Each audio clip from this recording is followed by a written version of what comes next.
Eu gostei da sua apresentação, embaixador. Você resumiu muito bem algumas das questões essenciais do nosso relacionamento com a China e, sobretudo, o papel da China. Quer dizer, a China mudou, como foi dito aqui por você claramente, mudou os parâmetros econômicos do mundo. E ela consolida um processo de mudança da geografia comercial do mundo que começou com os tigres asiáticos. Os tigres asiáticos começaram a fazer uma mudança. Qual era essa mudança? Eles passaram a fornecer para os países de mão de obra mais barata os componentes para fazer televisão, telefone e outros eletrônicos. E hoje, e eu fiz esse teste recentemente, eu vi 11 televisões de tela plana, todas são feitas na China com componentes fabricados no Japão. Porque é muito mais barato montar aquele negócio na China e trazer os componentes tecnicamente mais sofisticados do Japão. Nós não entramos nisso no Brasil, nós não entramos. E não entramos por uma série de razões. Mas a razão mais grave é que o Brasil é uma nação que se diz capitalista, mas é corporativista. E que, além disso, é uma nação burocrática. Por que nós não entramos nessa questão da tecnologia moderna? Que é essa evolução da China. Eu vou dar um exemplo. Foi a Intel. A Intel, em 98, 99, veio para a América do Sul com o objetivo de montar uma grande fábrica. O investimento era 500 milhões de dólares. Qual era a rota crítica dessa fábrica? Nessa área de eletrônica, o prazo máximo de funcionamento da alfândega para liberar os produtos são 3 horas. Hoje, no Brasil, melhorou muito, aliás, diga-se de passagem, mas naquela época podia levar uma semana. Então, como esses componentes são componentes caríssimos e só viajam de avião, a Intel escolheu 2 opções: Costa Rica e Campinas, na região de Viracopos. Lá na Costa Rica, o presidente da República garantiu à Intel vai haver a liberação desses produtos no máximo 3 horas, a liberação aduaneira. Por quê? Porque eles chegam, entram na linha de montagem e já o mesmo avião que trouxe aquele material já leva os produtos prontos para o seu destino. A indústria moderna hoje é isso, é logística e marketing. E é claro, tem o design, a tecnologia, mas logística e marketing comandam o processo. E aqui não havia como a alfândega dar uma resposta. Então aconteceu aquilo na burocracia brasileira, veio um questionário da Intel que não deve ter sido respondido, ou se leva mais tempo para responder o questionário do que o tempo que se leva para liberar a alfândega, para fazer a liberação aduaneira. Então o Brasil perdeu a fábrica de chips da Intel em 1998. O resultado é que nós não entramos nesse boom. O embaixador conhece isso, você estava em Washington naquela época. Hoje a Costa Rica exporta mais chips, os chips de café, que era o grande. Exatamente. Os chips substituem o café na Costa Rica. Bom, mas isso aconteceu e nós fizemos outras coisas também. O Brasil não é só coisa ruim. Mas esse é o exemplo mais significativo da perda do bonde da eletrônica no Brasil. Primeiro, o excesso de protecionismo, tarifas aduaneiras absurdas, e segundo, a burocracia, que é o chamado um ingrediente importante no custo do Brasil. Mas nós ganhamos em outras áreas.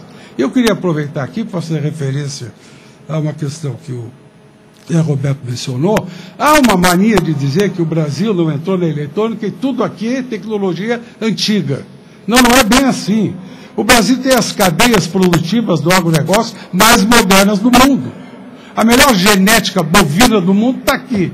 A melhor genética de cana-de-açúcar, a melhor tecnologia de açúcar e álcool está aqui. A melhor tecnologia de soja hoje é brasileira. A melhor tecnologia do mundo de algodão é brasileira.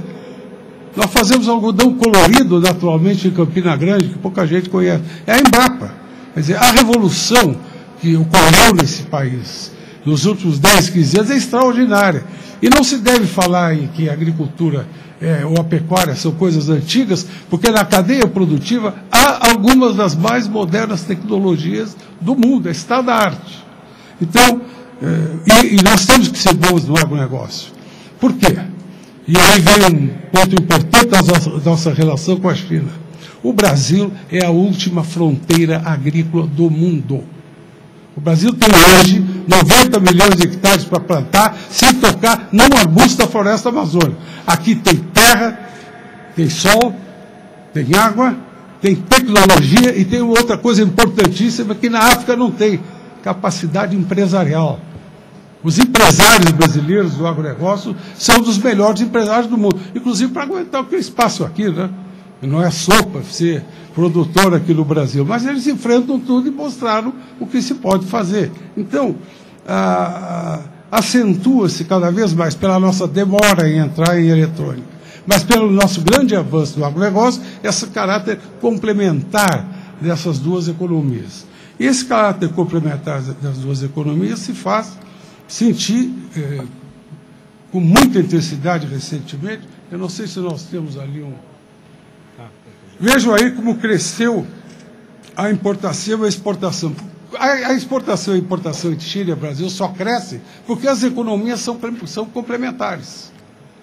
São perfeitamente complementares. Nós somos competidores, que deu o Pedro Camargo. Eu acho que só em carne de porco, Pedro. Ali. Hein, Pedro? Nós só somos competidores com os chineses em carne de porco, que a nossa é melhor. Bom,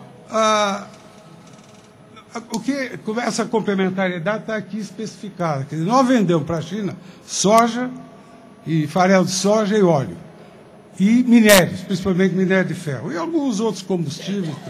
E trazemos a material elétrico, e a burocracia brasileira ainda coloca bem de capital como reatores nucleares, caldeiras e máquinas. Quer dizer, eu não sei quantos reatores nucleares nós devemos ter importado, mas essa é a denominação oficial. E importamos alguma coisa de ótimo. Basicamente, nós importamos de lá televisões, telefones, etc. São as economias perfeitamente complementares. A questão do câmbio é interessante. Por que a competitividade chinesa prosseguiu? Vejam lá o câmbio brasileiro. Desvalorizou-se rapidamente no período 2003-2004 e logo começou a valorizar, enquanto a linha verde mede o câmbio na China. Então, uma pequena valorização no final do período que já foi alterada. Não é isso, embaixador? Hoje a política já foi alterada. Quando eu cheguei na China em outubro de 2004, eu trocava $1 a 8,30 yuans. Ao sair da China, eu estava trocando a 6,80. Foi aquele pequeno movimento ali que está se vendo. Isso contribuiu muito para o crescimento do comércio exterior da China, porque ninguém pode fazer planejamento de exportação ou de importação com uma taxa de câmbio oscilante. E os chineses bancaram. Isso aí quer dizer, na prática, o seguinte: eles abdicaram de ter política monetária. Quando a gente atrela a moeda ao dólar, a gente segue as regras do FED. E foi isso que a China fez, para ser um grande benefício em matéria de exportação. Não sei se isso seria a melhor solução para o Brasil, isso é um tema a ser discutido, mas os chineses usaram o câmbio fixo como instrumento de crescer no mercado internacional. Esse próximo quadro aqui mostra como, à medida que a moeda brasileira se desvalorizou, lá em 2003, 2004, como começaram a crescer as importações. E esse é o quadrinho perfeito. Mais ou menos em 2003, chegou o câmbio no seu valor mais baixo, com aquele momento de $3, R$3 e tanto, e foi quando justamente começaram as importações da China a crescer, porque o câmbio começou a valorizar, o real começou a se valorizar, e, portanto, os preços em dólares ficaram mais acessíveis ao Brasil. Vou fazer uma pequena digressão sobre essa questão de intensidade tecnológica. O que a China exporta, e aqui é o total da exportação chinesa, no início eram os produtos chamados de baixa intensidade tecnológica. Isso durou relativamente pouco tempo.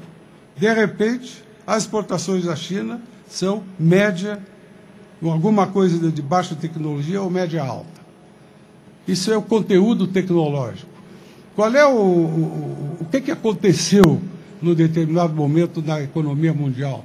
Esses tigres asiáticos, mais a China e mais uma Costa Rica aqui, outra ali, embarcaram nessas indústrias modernas e passaram a vender coisas com mais valor agregado, com mais tecnologia, não necessariamente produzida no seu país, talvez importada, mas passaram a agregar valor e, portanto, poder pagar salários mais altos.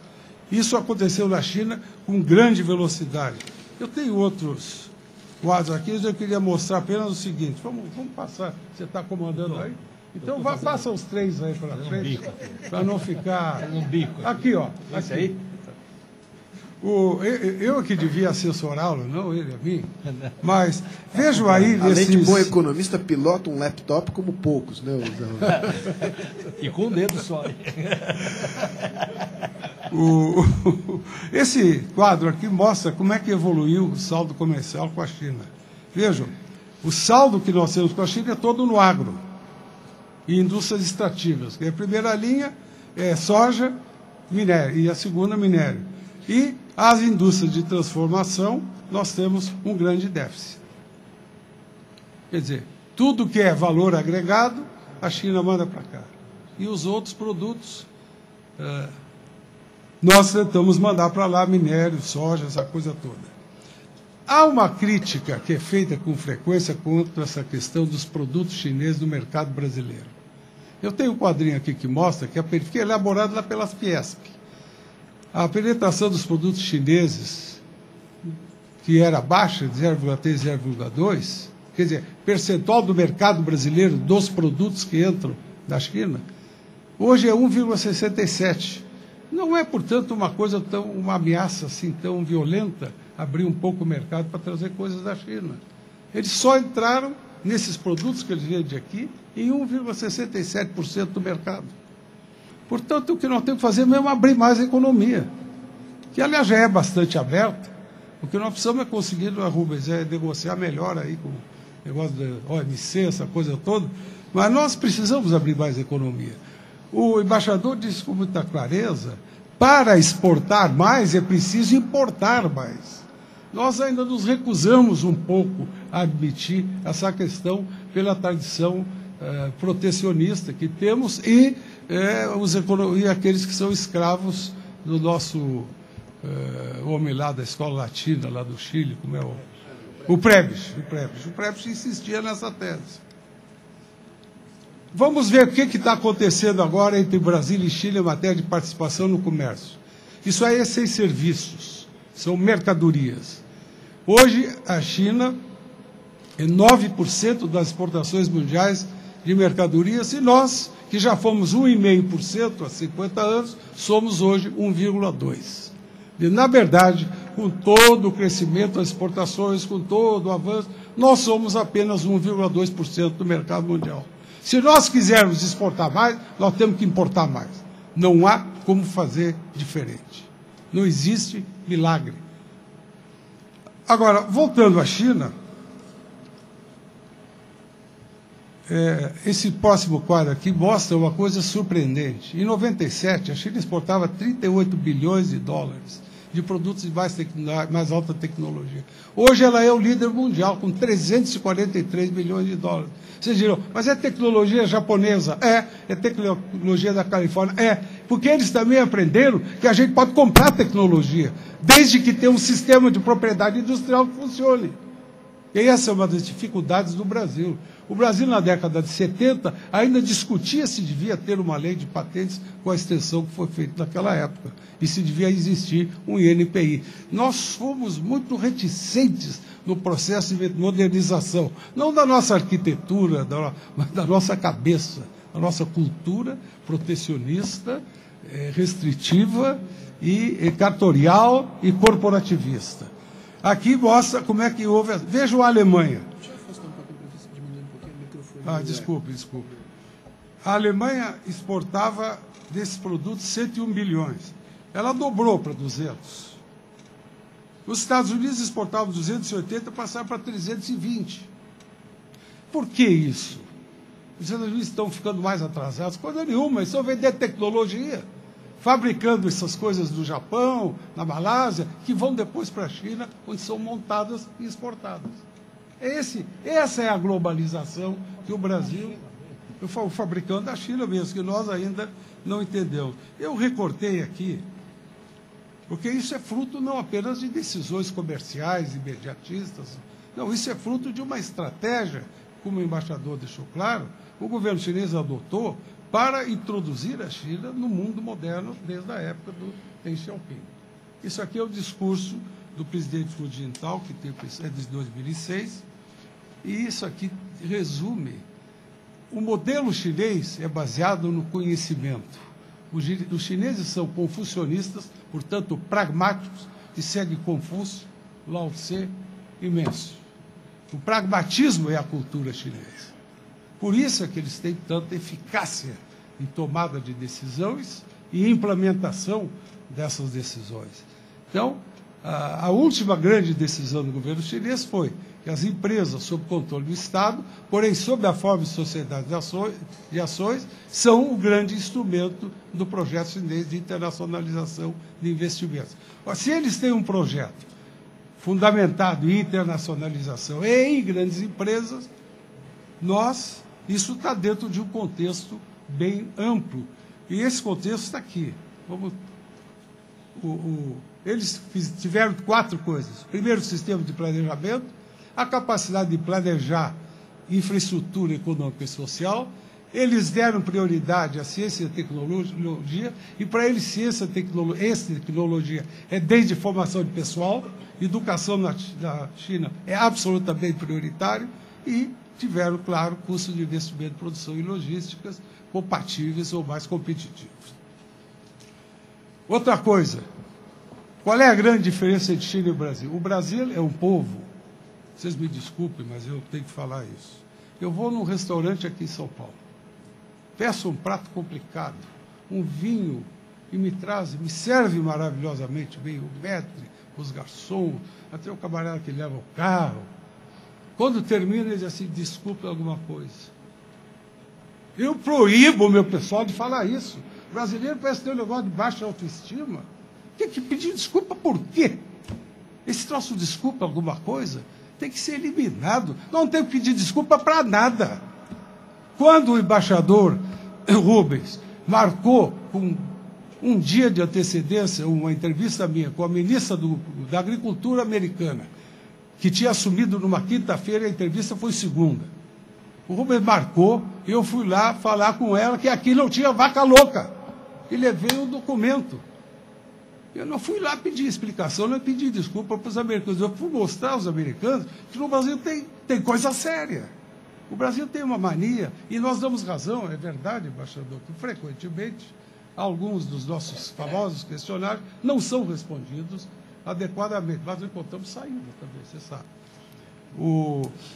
A verdade é que nós não precisamos pedir desculpa para nada. Nós temos que fazer o dever de casa bem feito e enfrentar essa situação internacional, inclusive na China, colocando as coisas boas que nós temos. É como essa história. Nós aqui no Brasil falamos todo dia que nós plantamos soja e criamos boi na floresta amazônica. Alguém acha que é possível plantar soja e criar boi na floresta amazônica? Vocês já estiveram em Manaus, sabe que o porto de Manaus é flutuante, porque muda 20 metros de nível? É o que eu falei um dia desse na Alemanha, os alemães ficaram me olhando. Se tiver boi na região do Rio Amazonas, o boi morre afogado ou a anaconda come. É porque teve um filme, era péssimo, sobre essa cobra. Então e eles na Europa gostaram do filme. Eles não tem que ter. Nós acabamos adotando. Nós sequer somos capazes de diferenciar floresta amazônica de região amazônica, onde tem as savanas de Tocantins, do Mato Grosso, etc., e admitimos que a floresta amazônica... Esquecemos até que a floresta amazônica, que tem 550 milhões de hectares, no Brasil são 350. Tem outros 200 milhões das Guianas, Venezuela, Peru, Colômbia, Equador, etc., que também têm que ser preservados. Não é só do nosso lado. Mas nós, às vezes, esquecemos essas coisas. Enfim, os chineses têm uma posição muito positiva em relação ao futuro pessoal e do seu país. E tem uma autoestima que Basta ver a mobilização que foi feita agora na divulgação e na execução dessas Olimpíadas, que foram maravilhosas. Bom, eu não quero estender mais esses comentários aqui, eu quero só fazer, para finalizar, dois comentários. Primeiro, com relação ao dever de casa. O senhor tem que ter a razão. É muito frequente que a burocracia brasileira não dá a adequada atenção a certos pedidos. É claro que alguns pedidos, alguns questionários são irrespondíveis. É o que eu chamo protecionismo sanitário. É o uso indevido das normas sanitárias internacionais para bloquear o acesso ao mercado. A Europa acaba de fazer. Os europeus são especialistas. Todo mundo fala que a Europa é uma fortaleza comercial que tem por objetivo defender a agricultura europeia e algumas outras coisas. E o fazem com um volume gigantesco de subsídios e de restrições de toda a ordem, se tiver alguém concorrente. Eu tirei essa dúvida da cabeça, Rubens, quando eu fui conversar com o Pascal Lamy, então ministro do Comércio Exterior, comissário do Comércio Exterior da União Europeia, então, Pascal, por que vocês nos criam tanto problema? Marcos, porque vocês são competitivos. Então, tome nota, é proibido nesse mundo protecionista ser competitivo. Se você for competitivo, vai levar muita paulada, mas nós temos condições de vencer a competição e vencer, inclusive, as restrições, sejam elas tarifárias, sejam as mais comuns hoje, não tarifárias.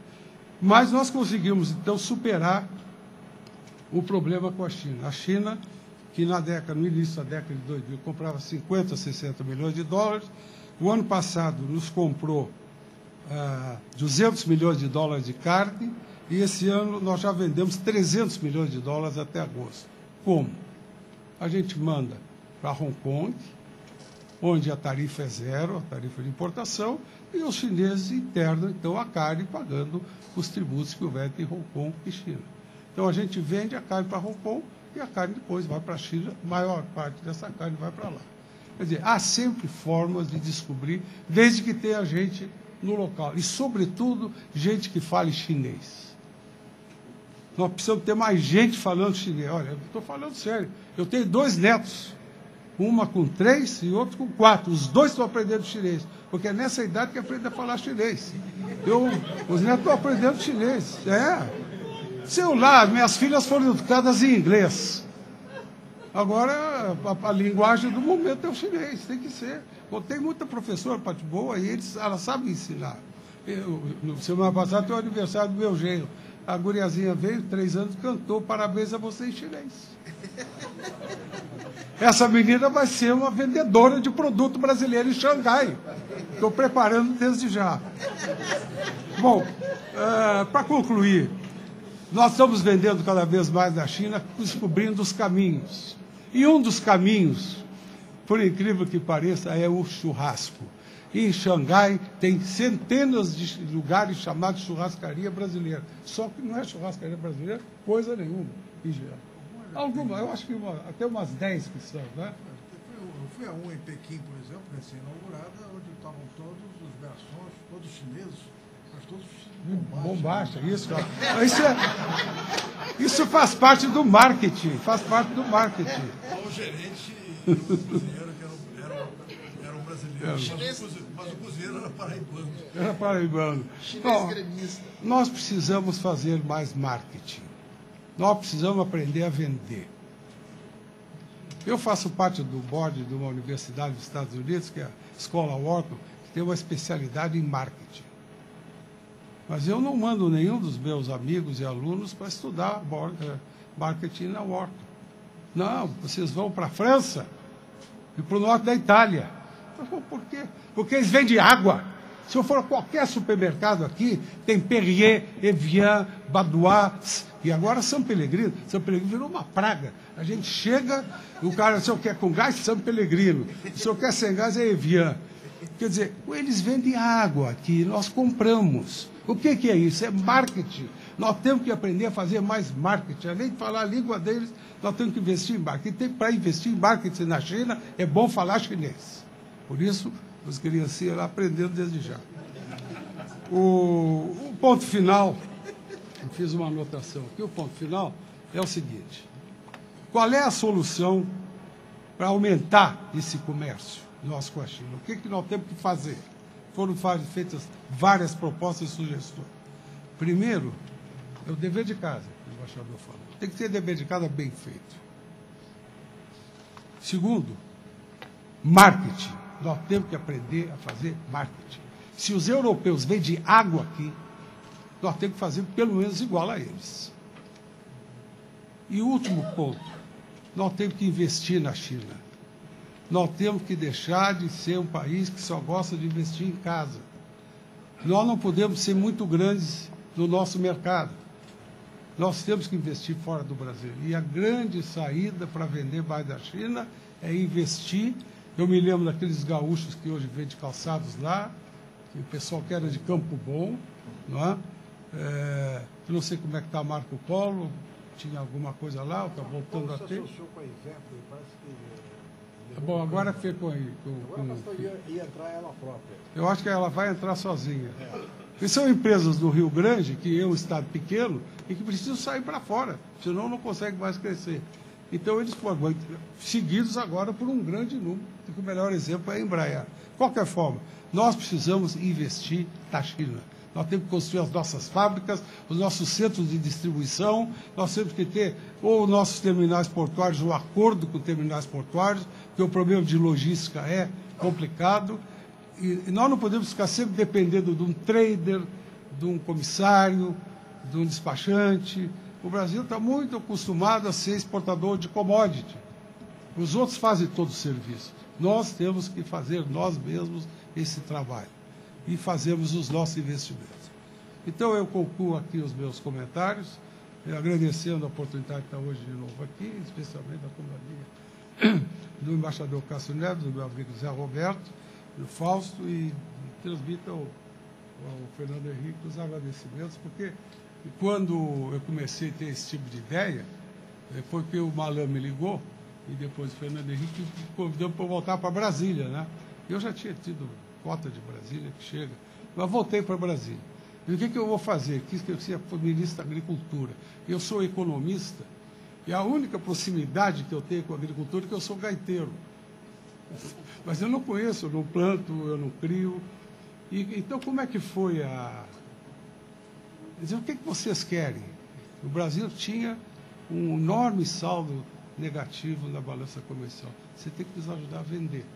E foi isso que a gente procurou fazer a partir daquele momento, e isso engrenou. E hoje, o saldo da balança comercial se deve ao agronegócio. O agronegócio é mais do que 100%, o saldo do agronegócio mais do que 100% do saldo da balança comercial, porque na área manufaturia nós ainda temos um déficit. E foi a partir daqueles exercícios de transformar, como foi o caso da vaca louca, num instrumento de marketing, fazer que no Brasil o boi come capim, não come resto de outros animais, essas pequenas coisas, acompanhadas de umas churrasqueadas por aí, que a gente foi, e hoje o Brasil é o maior de carne bovina do mundo, como é de frango, e empresas brasileiras são hoje as maiores empresas de carne bovina do mundo. O que foi isso? Foi marketing e sair do Brasil também. E é isso que eu acho que nós temos que fazer em relação à China. Muito obrigado pela atenção.